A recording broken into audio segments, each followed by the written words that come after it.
Salut les abonnés, ça fait super plaisir de vous retrouver. Bienvenue dans une revue Motu Origins avec aujourd'hui Eternian Palace Guard, donc le garde du palais d'Eternia, livré en boîte. Donc c'est juste cool parce que quand on collectionne, on est content d'avoir ce type de format en boîte et on voit tout de suite qu'elle n'a pas été dépunchée, mais par contre qu'elle a eu un pet. Donc on va regarder ça. Mais on voit tout de suite, franchement, qu'on a encore des illustrations de folie là-dessus. Et ça présente super bien dans cette boîte. Donc on la regarde de plus près. Alors, ici on a les gardes du palais. Voilà. Très très joli. Hein. Qui se battent donc contre les squelettes. Voilà. Franchement ça pète. Donc on a toujours le Masters of the Universe en surimpression brillant. Ici donc on voit que la boîte elle a morflé, hein, malheureusement. Donc là il va y avoir un morceau de scotch obligatoire. On voit ici le garde et le matos. Alors le matos, salut tout le monde, le matos qui est fourni avec nous permet donc déjà d'armer le garde, mais surtout de construire un maître d'armes, mais avec la tête de l'époque. Voilà. Donc pour ceux qui n'ont pas eu le maître d'armes et qui préféraient la version de l'époque, eh ben, vous avez cette option. C'est juste trop cool. Ici, on nous dit que c'est un style rétro. Voilà. C'est Mattel qui fait ça.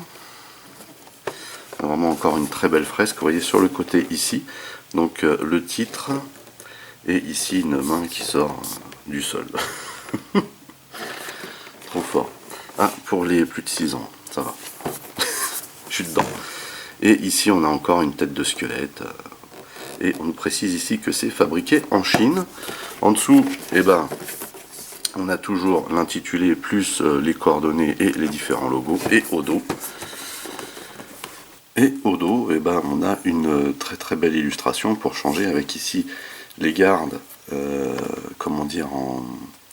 surbrillance, avec un fond mat ici. Donc là on imagine, je pense que c'est les mains de Skeletor ça.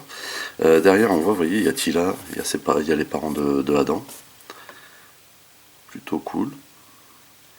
Là, je suis en train de remarquer en fait que les gardes ont les deux côtés, mais c'est pas le même style d'habillage, j'ai l'impression, que le maître d'armes. On va regarder ça par contre. Hein.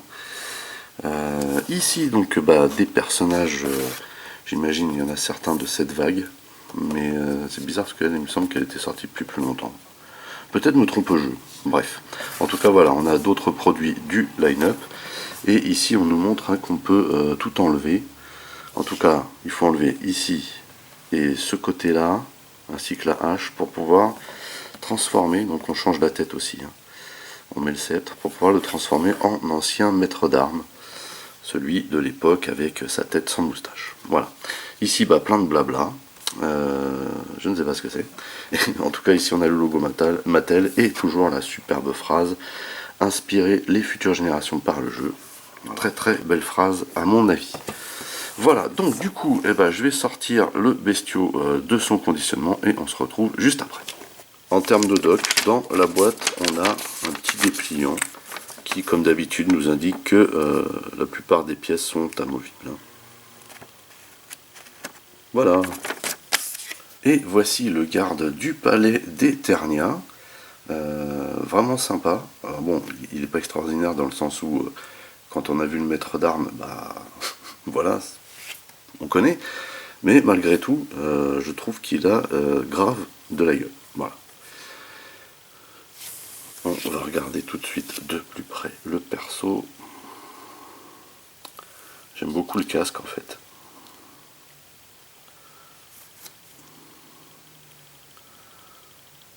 Il est vraiment sympa. Il y a une belle déco là, vous voyez.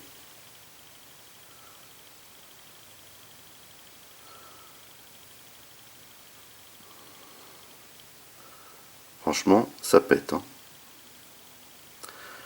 Le plastron est juste magnifique ici. Donc c'est une partie qu'on peut enlever. On a également les habillages pour le bras, à savoir que ça tient pas de ouf. Voilà. Ça tient ce qu'il faut, mais ça tient pas de ouf. Hein. Dès que vous bougez les articulations, les trucs ils ont tendance à glisser. Enfin bon voilà. Donc on connaît ces habillages, hein, puisqu'a priori ce sont les mêmes que le maître d'armes. Donc ici la ceinture, le slibard en fourrure comme d'habitude, l'habillage pour les jambes, et puis les bottes de fourrure aussi. Vous voyez ce que je vous disais, c'est que c'est pas extra. Hein. Mais bon, ça le fait. Donc il a les articulations habituelles. Hein. La tête sur un joint boule, droite-gauche, bas, haut. Ici les bras qui peuvent tourner comme ceci. Il y a un ratchet pour les lever. Vous voyez que dès que vous bougez quelque chose, tout s'en va. Un petit peu dommage. Ici, on a une articulation juste au-dessus du coude pour effectuer une rotation. Ici, ça se plie à presque 90. On a toujours le poignet qui se plie de bas en haut, mais également qui tourne. Les mains ne sont pas articulées, bien entendu. On a une articulation à la taille. Vers l'arrière, on ne peut toujours pas. Vers l'avant, autant que faire se peut. On peut écarter légèrement, on peut lever, vous voyez, comme ceci. On a une articulation ici, au niveau, juste en dessous du genou, vous voyez. On peut également plier la jambe, comme ceci. Voilà. On a une autre rotation ici au niveau de la botte, et également au niveau du pied ici, d'avant en arrière. Sans oublier, bien sûr, les trous sous les pieds, hein, pour plugger la figurine sur un éventuel playset ou véhicule. Encore une fois, une belle figurine, une bonne figurine. Hein. Franchement, non seulement on a de la gueule, mais en plus on a de la qualité. Le seul truc qui me gêne, c'est effectivement tous ces attributs là qui n'arrêtent pas de bouger. Un petit peu casse-pied, mais bon, voilà. Par exemple, vous voyez, sur les... Alors ça tient bien, comme ça, vous voyez. Mais dès que vous bougez les articulations, on n'est pas au top. Voilà. Donc, ce garde du palais d'Eternia a bien entendu des armes, à commencer par cette superbe hallebarde. Et on la connaît cette hallebarde, hein, puisqu'on l'a déjà dans le château des ombres. Ici elle est couleur gris métal, hein, ce qui n'est pas pour déplaire. En tout cas, pour un garde, avoir la hallebarde c'est important. Peut-être un petit chouïa trop courte par rapport aux articulations. Ça par contre c'est super galère.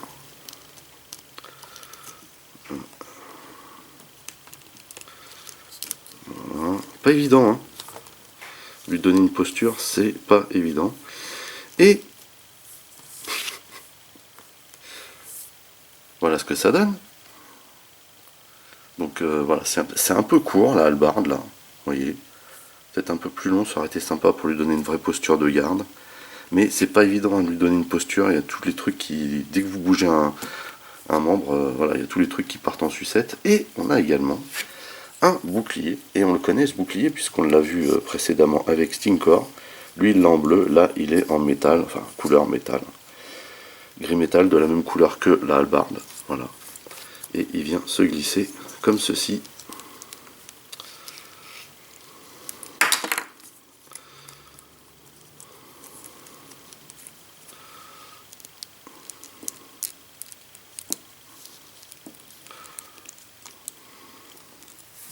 Et voilà le travail. Pour la petite comparaison, oui, parce qu'il y a une comparaison forcément avec le maître d'armes précédemment sorti, qui ici a plus une allure de ce qu'on voit dans le DA, malgré le fait qu'il n'ait qu'un côté d'habillé, alors que dans le DA il a normalement une armure intégrale si je me rappelle bien. Bref, donc on voit ici juste les différences sont au niveau de l'habillage et de la tête. Bien entendu on ne compte pas les armes. Sinon pour le reste c'est la même chose, on a un marron un peu plus brillant ici, hein, pour les boots. Quoique non, non c'est le même. On a le même marron pour le slibard et les boots. Même vert, on a le même mold. Il n'y a que pour la ceinture ici on n'a pas de petits points rouges. Sinon ça reste, oui, ça reste exactement le même modèle. Voilà. Donc c'est plutôt cool, voilà, d'avoir ces deux-là l'un à côté de l'autre. Et donc du coup maintenant ce qu'on peut faire, c'est ce qu'on va faire d'ailleurs, c'est ce qui est indiqué sur la boîte, c'est transformer celui-ci en ancien maître d'armes. Allez, c'est parti. Donc, tout d'abord on enlève les armes. Hop, on enlève la tête. Alouette. Il faut enlever tout un côté ici.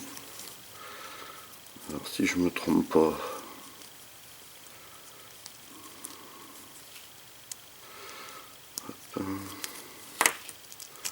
ça peut sortir tout seul par contre. Voilà.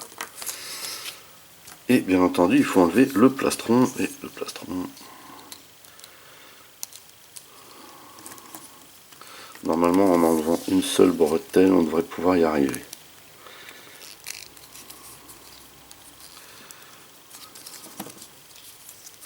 Ah, non.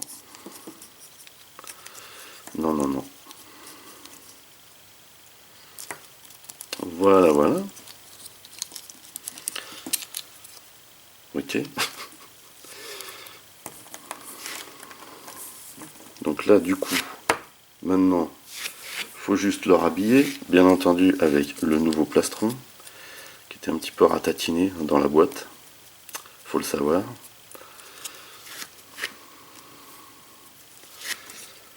Hop.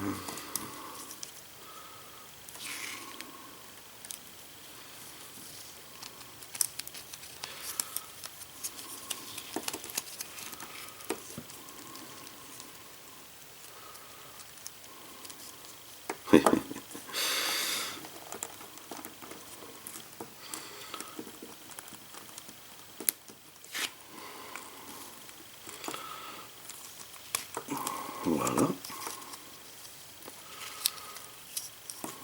Vous voyez qu'ici, hein, ça morflé. Hein, les genres de plastique là, hein, ça rigole pas, hein, faut faire gaffe. Donc de voir ça ratatiner dans la boîte, ça fait pas spécialement plaisir. Ça pour le coup, c'est pas top.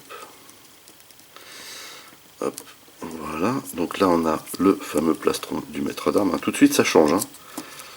C'est autre chose. Voilà. Et du coup,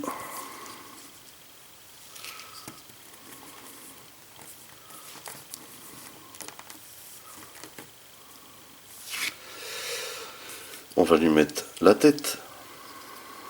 Et vous voyez que c'est bien le maître d'armes, mais sans moustache. Hein.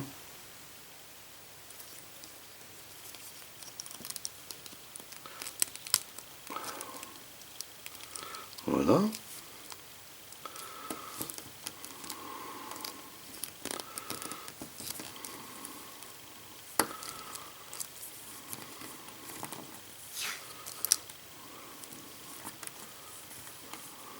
Et bien sûr, l'espèce de sceptre. Hein. Voilà. Et donc là, tout de suite, ben voilà, vous avez le maître d'armes à l'ancienne, c'est-à-dire sans sa moustache. Et donc, si on met celui-ci à côté de l'autre, normalement, à part la moustache et le petit point de peinture rouge à la ceinture, on a guère de changement. Ah si, sur le moule du casque.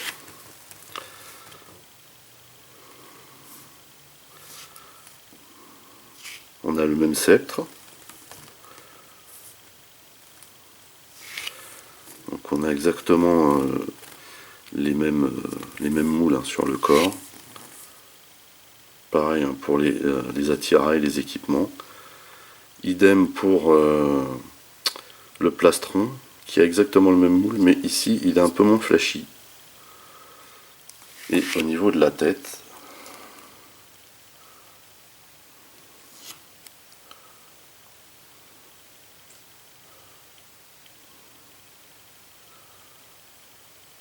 donc au final on a la même tête, mais sur celle-ci on n'a pas la moustache. Et vous voyez qu'on a par contre des décos différentes sur le casque.